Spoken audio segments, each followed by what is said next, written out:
The first open call is actually active at the moment, and its aim is to elevate the cybersecurity preparedness in sectors of high criticality with a focus on the 6 EUDOROS priority sectors: energy, transport, banking, digital infrastructure, public administration, and healthcare. This is expected outcome number 1. But also embrace a culture of sharing general and sector-specific cybersecurity information and knowledge that may support the prevention, detection, response, and recovery efforts of other organizations. That's expected outcome number 2. So entities that enter this open call are meant to be able to support those 2 expected outcomes. There are 2 broad categories of entities that we can see benefiting and participating in open call projects. The obvious one is cybersecurity services recipients that want to elevate their own cybersecurity preparedness, that want to gain access to our know-how and our tools, and receive EU financial support for something that they are interested in doing anyway, namely enhance their cybersecurity preparedness. Additionally, we expect to see cybersecurity service providers supporting the efforts. They need to wish to collaborate with us. They will get a chance to use our tools and compare them with alternatives, and perhaps we can create partnerships as a result. They may also have their own tools and services that they wish to pilot, and they may also benefit from being able to engage in projects but not in commercial terms. So this allows them to, going back, pilot services and products using high-profile entities as the recipients of their services. And additionally, they will also get EU financial support. So going to the cybersecurity services recipients, we have 3 categories: priority entities, information technology and operational technology systems providers to priority entities, and other organizations with infrastructure to be protected from cyber threats. The priority entities are important and essential entities in energy, transport, banking, digital infrastructure, and public administration and health, according to the definitions in NIS 2. So we will look at Article 3 and Annex 1, which are the 2 places where we get the answers about what exactly we mean by priority entities. So these are entities that play a very significant role for everyday life in the European Union. They have multiple systems, and if a cyber attack disrupts their operation, this will cause significant harm to the EU and its citizens. So if we look at Article 3, we will see that the essential entities are entities referred in Annex 1 of NIS 2, which exceed the ceiling for medium-sized enterprises. So these are essential entities. But if we also look at the definition for important entities, these are entities that do not necessarily qualify as essential entities, but are referred in Annex 1. Therefore, our definition basically amounts to looking at Annex 1 and seeing if the entities are listed there. And what do we have in Annex 1? We have the sectors, subsectors, and categories of entities that NIS 2 considers of importance. Categories for electricity, for district heating and cooling, oil, gas, hydrogen.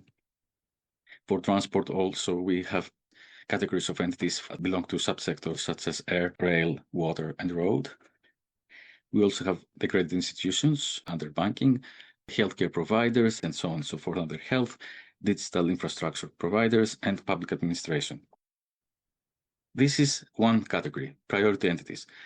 But we're not only interested in priority entities, because if we have a supplier of systems, IT systems, let's say, to priority entities, this is actually another very interesting target for our services. So the definition here is that we're interested in any provider of IT and OT systems, but they need to be actual providers, right? They need to have sold systems, not to have created a system and not sold this system to any of the priority entities. And finally, we have other cybersecurity services recipients, any other organization with infrastructure to be protected from cyber threats. For cybersecurity providers, the goal is to have startups or established providers that actually have an interest in joining the EUDOROS effort to work with us, to pilot their tools, and so on and so forth. Each entity participating will need to explain what its motivation is.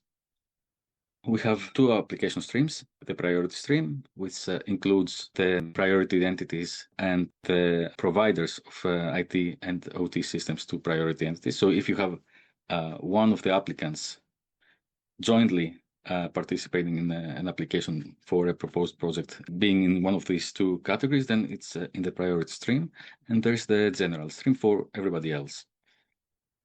For the priority stream, we have the case that a single priority entity may apply to receive cybersecurity preparedness services directly from the EUDOROS consortium.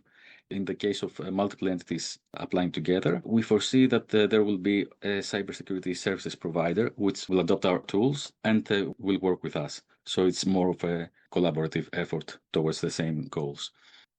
For the financial contribution, the summary is this. There is a budget of over $1 million that is allocated for the first open call. The second open call has a larger budget, but that's because it's going to support more entities. There's no difference other than that. The amount is dispersed as financial support to third parties, and we expect to have around 15 FSTP recipients in the first open call. It is a lump sum open call, and participants will receive 50% of their estimated costs.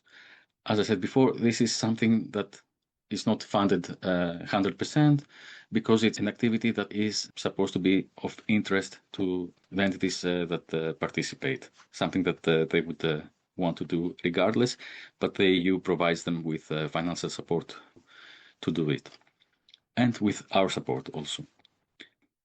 There can be up to 5 co-applicants in one proposed project application, and the amount that can be requested from the EU, from the EUDOROS open call budget, which is provided by the EU, depends on how many priority sectors are addressed and on the number of entities that are jointly submitting this application. In the general stream, the highest amount that can be requested is 184,000 euros, but in the priority stream, this can reach 460,000. The details are on the website, and I advise everyone to take a very close look at them. Regardless of the maximum amount for the project, there's a maximum limit for each entity, which is 200,000, and a minimum amount, 20,000. We do not want to see entities that appear only on paper and not have a contribution in the project. The selected entities will have to go through 3 phases of implementation after we sign all agreements and so on and so forth.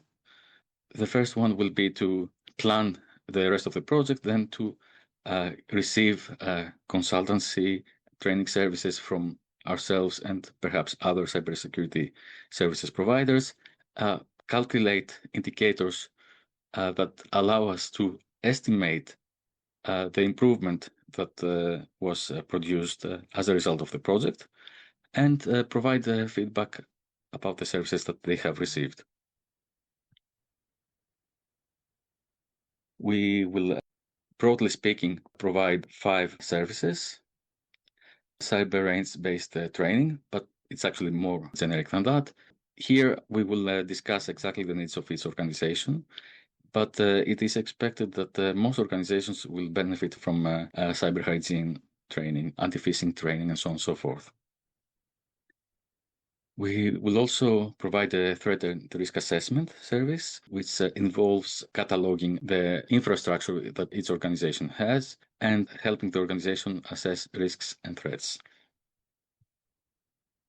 Security testing, which will involve checking what possible vulnerabilities exist in systems. This is going to be coupled, of course, with actions to address the issues. So we will be able to help with testing, but it is expected that either the providers of the systems or their administrators will actually help deal with the problems that are found. Risk and attack monitoring. So this involves continuous monitoring of systems. So for this, it will be important for software that collects data about systems to have access to those systems and collect the data that will allow a classification of events as potentially suspicious or not. So this is a part of the risk and attack monitoring service.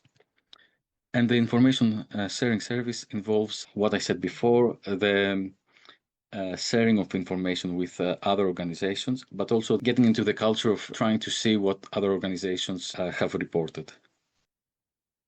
The open call had an open consultation period in April. It opened on the 2nd of June. Today and on the 14th of July, there will be webinars for applicants. Applications will close on the 6th of August at 6 p.m. Brussels time, and the evaluation results will be announced in mid-September.